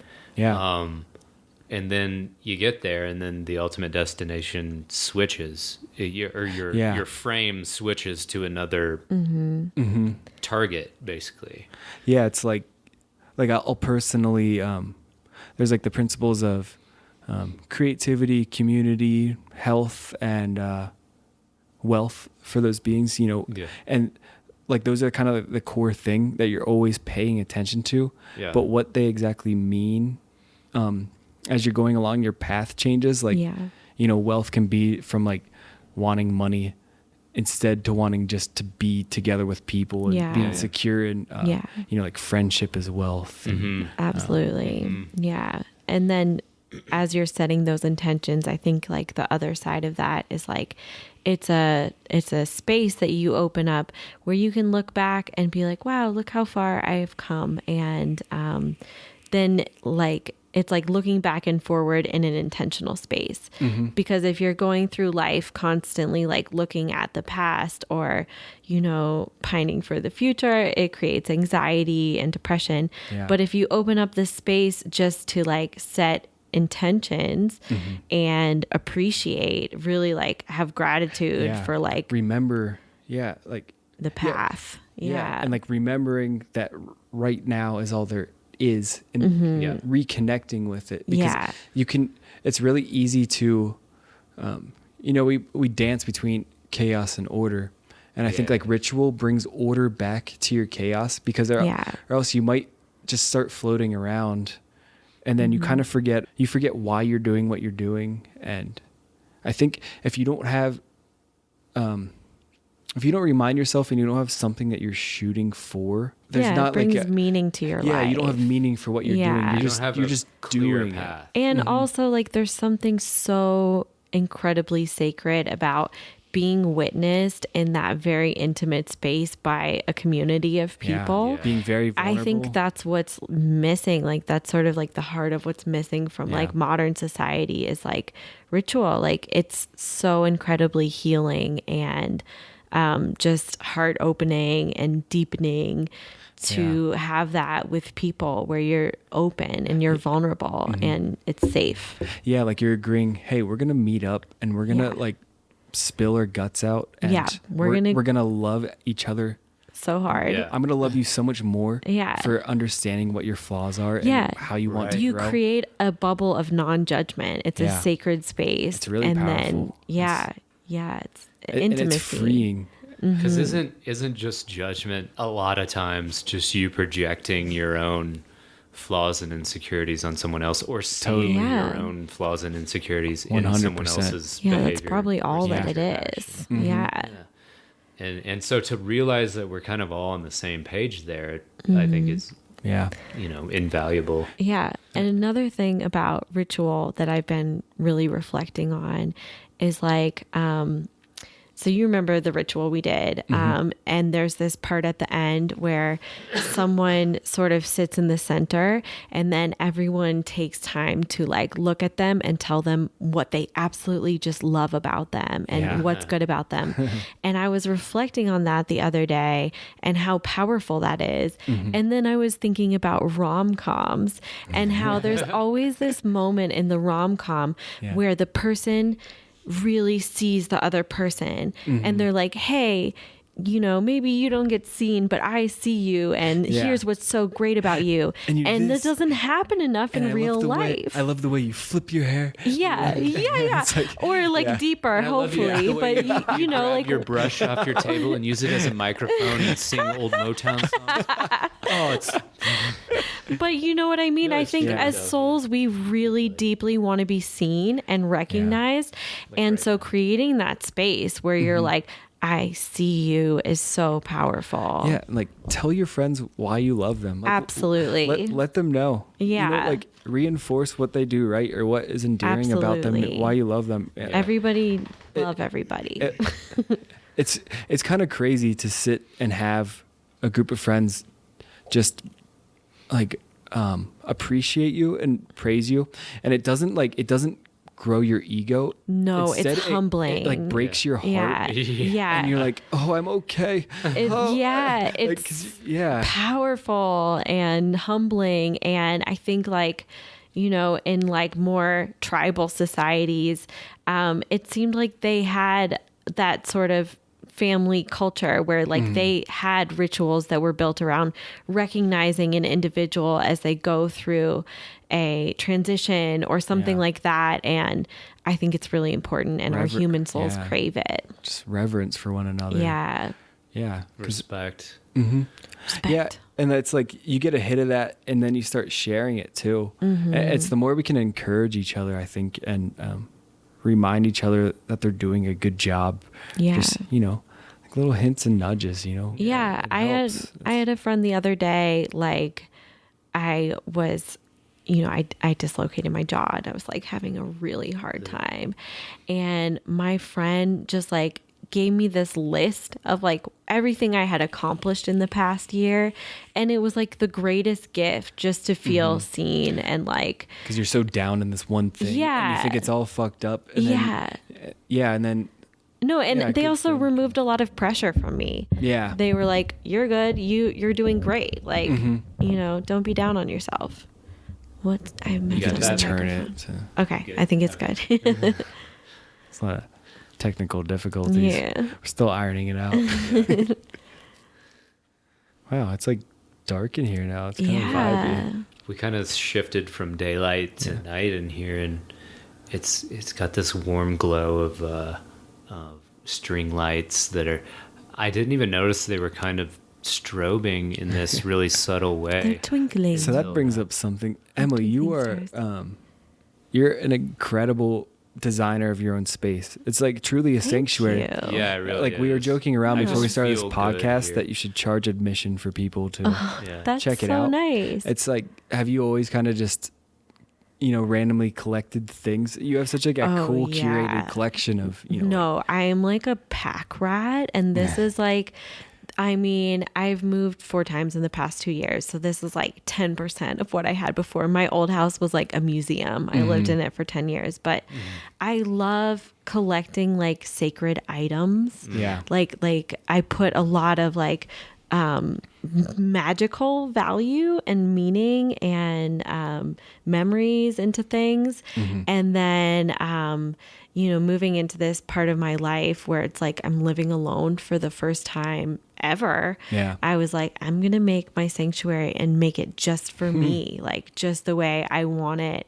And there's still like so much more I want to do, but I have all these little altars everywhere, and So charged in here. I put Yeah. photos Yeah, it's of really beautiful. my childhood self around so I can be like, Oh, cool. oh, props inner child, you know, love you, girl. Look who but- you became. Yeah, thanks for appreciating my space. That makes me feel good. No, it's really. I mean, you can tell that you've put a lot of energy. It's almost like a painting in that way, or a piece of art. You know, Sweet. it's an extension of who you are, and I don't know. I feel really good walking into this space. Oh, good. And it's something that I don't have trouble with, but I don't that's not like a focus for me necessarily. I'm a Cancer, so that's a big part of it. It's your space. Yeah, I just like, my dream is to like find my little nook in the universe and like nest it out and make it super cozy, and then have people over and Hell make yeah. them feel good and cook them food. That's Well, like you're doing a my great fantasy. job of Yeah. that. It feels like home, I think, to almost anybody that comes in here. Oh, good. Just like this comfort that overwhelms you, you know? Thanks. It's interesting. I don't know. Yeah, creating your space and the way you lay it out, and like having intention in it. I like that concept of like Randall introduced it to me. Randall Roberts. Shouts. Yeah, shout out to Randall. But the idea of in your space, if it's not, you only have objects in your house that are either beautiful or useful, Yeah. and then Yeah. like get rid of anything else. Yeah.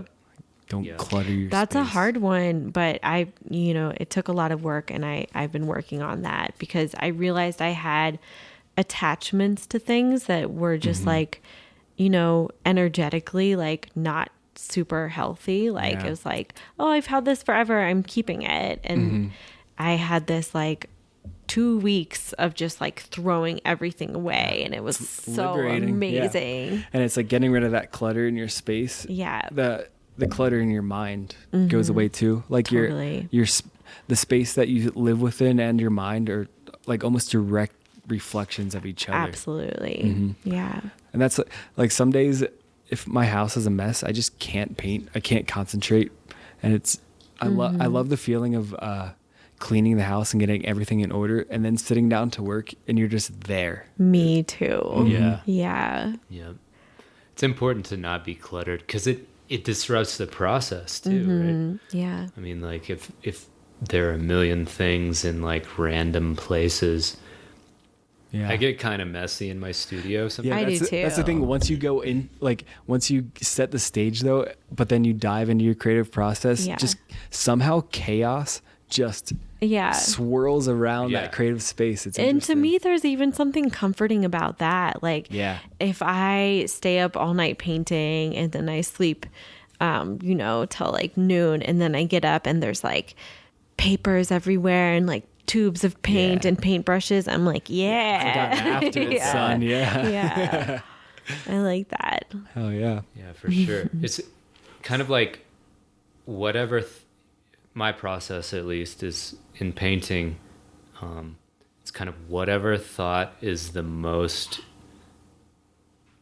what would I call it, imminent or something, is the one I go with when I'm creating something. And you have to kind of follow that flow of mental energy, and whatever it take by any means necessary kind of thing. Like it's like a Malcolm X philosophy of making a painting where you're just like, oh, I need magenta right now, and you just like freaking throw it on the canvas and brush it out and toss the tube of paint wherever it may land. And it's not like you're really paying so much attention to order in that moment. Totally. Yeah. But you order your life in such a way that it's easy to grab that tube of paint Yeah. in that moment. You're not taking that extra bandwidth to be like, where did I put that? And like looking for it. Yeah, you set that stage and then you let yourself go into creative ecstasy and you're just Right. like, it's going on. Yeah. Yeah. And then after you chucked enough stuff, then once you go to look for that magenta, you're like, God damn it, where's the fucking magenta? Yeah, exactly. Oh, it's That's time why to clean up again. Yeah. you start kinda, fresh. It's that balance of chaos and order again. Yeah. Totally. Where after you can't find it, you're like, well, I guess I should spend some time and order my studio again so that I can be So I can have the freaking magenta. ultimately efficient again. I know this is like a random question, but are you guys scared of any colors to use when you paint? Yeah. Yeah. Kind of. It depends. Well, You go first. no, you. Okay. I have an aversion to like out of the tube reds and yellows. I love blues and purples, and I love like mixed earthy reds and like a little bit of yellow. Yeah. But I never almost Out just of the use tube like reds, it's so bold. It's Yeah. so Yeah. like, it's making a statement. Well, it feels like the energy of it feels like a little aggressive to me. Yeah. And then also, but I would like to like challenge myself and get over that. But then also, I think I have this weird association, which is like part of what we like and dislike is just our own personal journey of memories. And I think for me, like red reminds me of like boys in kindergarten and like primary red lunch boxes and t-shirts Coloring with their fists. yeah there's just something that isn't resonating with like the vibe I'm trying to make. It's like, I love out of the tube red. I'm like a little boy. Like, It's like clenching the crayon. it's like my secret weapon. I'll make a painting. I'm like, not bright enough. Not bright Let's get that more cadmium naphthalene red. red. That's why I'm excited to collaborate because I I'm know, trying to right? bring some of that that brightness in. I do also I'm not really big into fluorescent colors, Yeah. but I have a couple friends who use them. like that, Pharaoh. like Brian. Brian I Simmons. love his use of He fluorescence. kills it. Like, yeah. and he does it delicately somehow. Yeah. He really brings like an artistic quality The to most it. Whereas tasteful like, use of fluid. Yeah. whereas Yeah. I have such a hard time using We'll have to them. tell him to listen to this podcast. Make him happy. No. Yeah, but a lot of times I feel like I look at fluorescent and I'm just like, ooh, I feel queasy. It's jarring. Yeah. Yeah. But yeah, it's cool whenever people can take something like that, like a bright red or a neon that you just can't figure out how to like Use it. execute it correctly. And then some people really kill it. And Totally. they bring like people can bring a subtlety to an extremely bold color. Yeah. And it's cool, you know. It is. What about you guys? Do you have color aversions? I don't really, but if I already have a palette going, and my palettes sometimes consist of, 8 to 10 colors maybe. But if I already have a palette going and it's, I'm not going to just introduce a new color into the community without vetting it first, Yeah. I guess. Like, one interesting thing that I've done in the past is I'll take either primary or tertiary. How do you say that? Tertiary. Tertiary. Tertiary Tertiary. Tertiary. So like either red, yellow, blue, or purple, green, orange, and then have temperature-wise like a more like a warm blue and a cool blue, and a warm yellow and a cool yellow. So you could use in the example of yellow, you could use maybe ochre yellow would be your warm, and then like cadmium yellow light would be your cool yellow. And then like taking those 6 colors plus a white and kind of mixing them and seeing the color combinations you can get with just basically the primary colors. It's really crazy.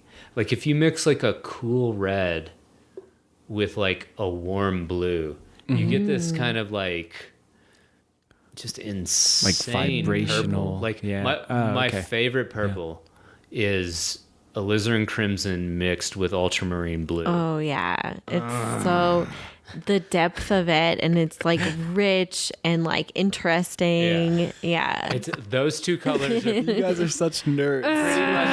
they're pretty much on my palette every single time. Yeah, me too. Yeah. Or alizarin, crimson, and phthalo turquoise. Yep. Yeah. Delicious. My Pound girl. it. So good. My infinite gal. That's some of my favorite too. You guys are talking like real artists right now. But yeah, we can get technical. I mean, Yeah. No, I love it. It's awesome. Yeah, But- and like I've learned so much just by being around other artists. Like shout out Martin Cash, my roommate, who's The bomb. who's just Amazing like, artist. an Yeah, he's amazing dope. artist, and his use of color and blending and mixing is just Masterful. on another level. That boy's got it going on. Yeah. So, and I love having him as a roommate because I'm like, what's wrong with this portrait? He'll look at the reference. He'll look at what I've done and be like, well, this shadow right here is like, it's a little too light or it's a little too dark. And the transition from that shadow value to your mid values needs like another color or value in there somewhere. I'm like, dude, you're fucking right. Yeah, and I just want to add that there's something like about Martin's relationship to art that I admire so much. Oh, I think he's so technical and takes it that's so seriously. yeah, He seems really, and like, it's gentle also with like it, like- exactly that's what I was saying is like he's like a yogi and he has this type of relationship where he like respects the art and he doesn't like seem like he's like forcing or pushing through. It's Yeah, like a dance He allows and a lot like of space and time. Yeah. And yeah. yeah, It's, I feel like his approach and my own, we're like total opposites in Yeah. the way we Totally. approach it. And I think that's a big reason why I dig his art so much because Yeah. he's carving out this avenue that is so different from the way I approach it myself. And it's, his art just makes you feel calm. And it's so serene Yeah. and like soft. It's like him, like Yeah. he's a very serene man. yeah. He is. Yeah. Well, and to bring it kind of full circle is like, I don't think he went to art school like off the top, like as a student in college or anything like that.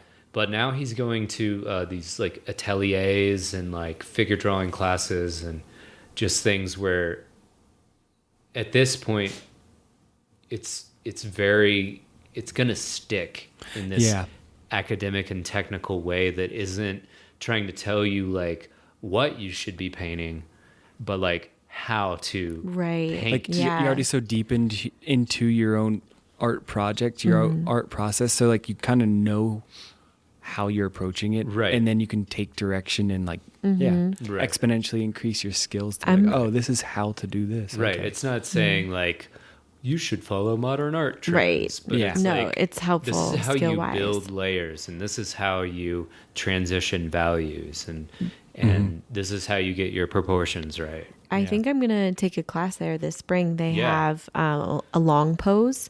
It's like a whole month, one model, one pose, 5 days a week.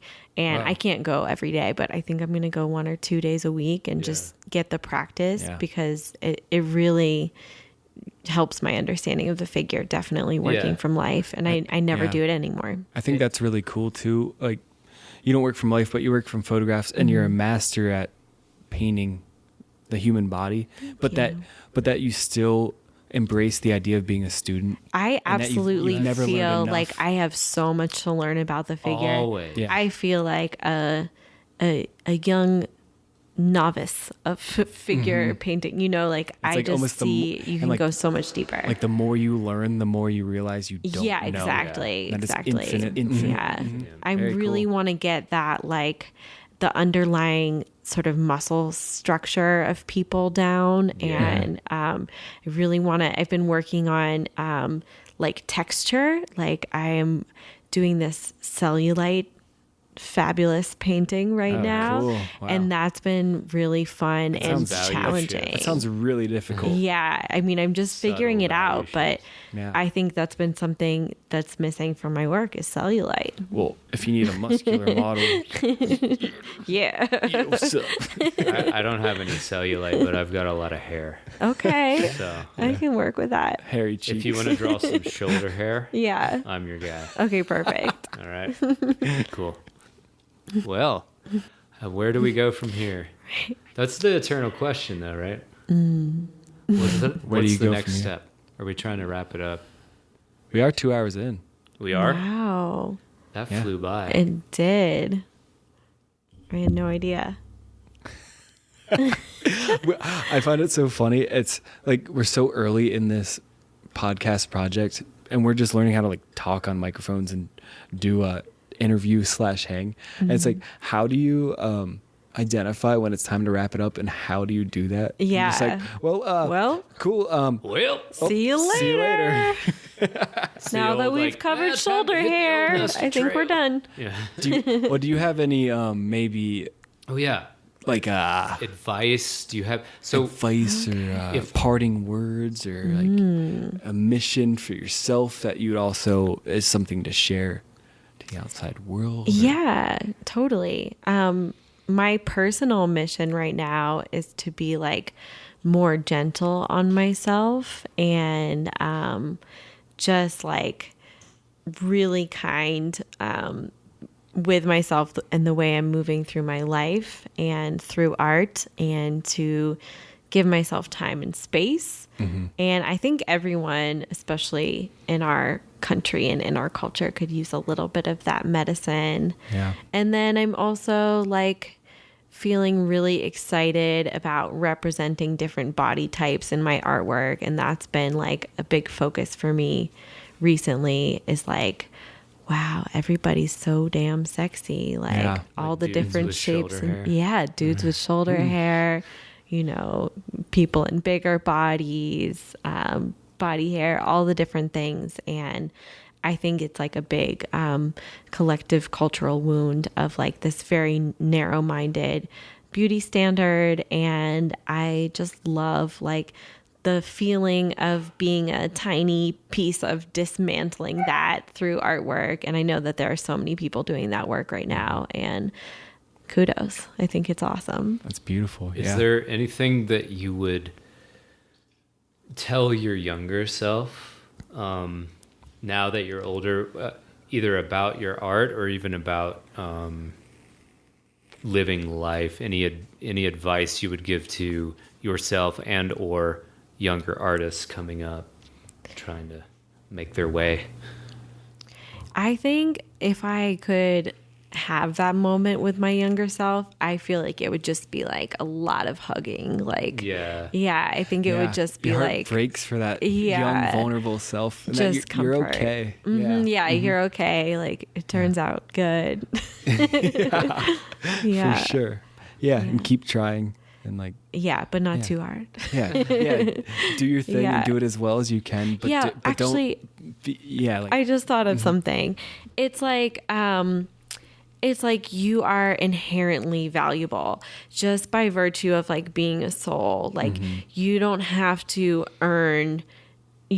constantly earn your existence. Like you live in this magical body, and even if you weren't like creating cool art, like you're just valuable for showing up. And so to value yourself in all of your different stages of life. And the sooner you can love yourself, the sooner you're gonna be that thing you wish you were. Yeah. So you realize you were it all along. Yeah. That's almost like the earning part of it. Yeah. Is accepting who you are and then moving forward. Yeah. It's like if you do feel the need to earn something, the earning is in the learning, I guess. I mean that's dumb, but whatever. The earning. Learning. But if you want to earn your spot in the world, step into your own power, step into who you are, step into the uniqueness of your weirdness and optimize that. Like just by being yourself, like you deserve to be here. And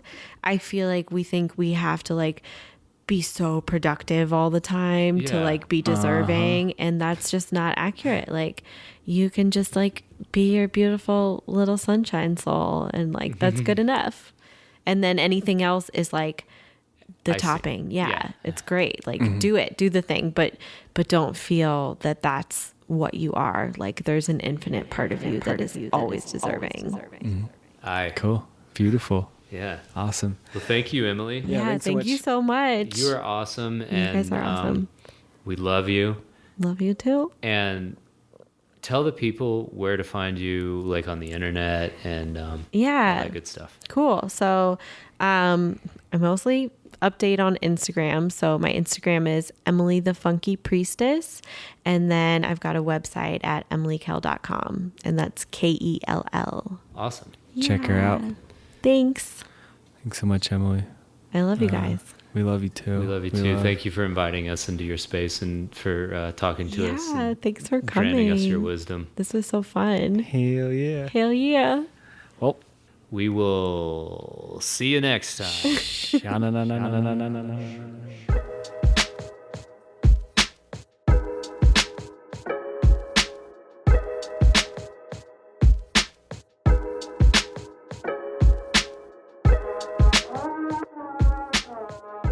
Thanks for listening to another episode of Artsy AF Podcast. For additional images and notes on this episode, you can check out our website, artsyafpodcast.com. And you can find me, Andrew Norris, at andrew.norris.arts on Instagram.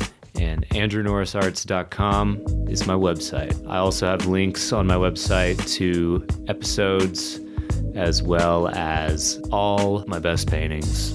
And you can find me, John Speaker. My website is johnspeaker.com.